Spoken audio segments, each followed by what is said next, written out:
A grass fire fueled by powerful winds threatened dozens of homes on the south side of Malta Wednesday night. The fire was called in around 8:38 Wednesday evening south of the Hillcrest subdivision.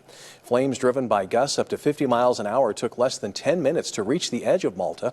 The Malta Volunteer Fire Department was first on scene, but reinforcements arrived quickly from neighboring departments, state and federal agencies, and even ranchers who showed up with water trucks.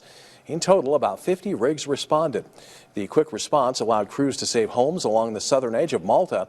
A few outbuildings burned and some houses suffered minor damage to siding, but no residences were lost and no injuries were reported.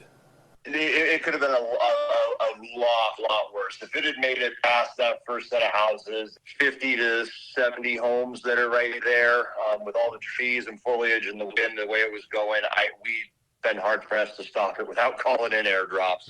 We could have been overwhelmed faster than we knew what to do. It was a big concerted effort on everyone's part to get that stopped. Utility companies worked through the night to restore services, and evacuated residents were allowed back home just after 11 p.m. The cause of the fire is still under investigation, but Chief Newman said there's nothing suspicious suspected. And another fire to tell you about, this one in Celely Lake at the former Pyramid Mountain lumber yard. The fire was sparked during the new owner's demolition process. It destroyed one large building and a smaller metal structure next to it. Crews were notified just after 6 p.m. By 7:40, they had mostly put out the fire. 4 firefighters and 2 workers, including the old general manager Todd Johnson, helped fight the flames. The property was bought at an auction just a few weeks ago.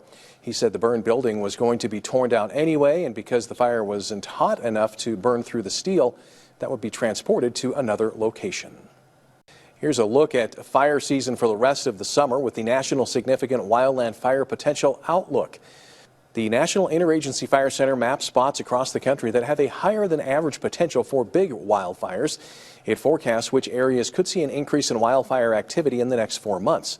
And for much of western Montana and northern Idaho, they're predicting higher potential significant fires from July to September. This is partially due to a warmer, drier July forecast in the northern Rockies.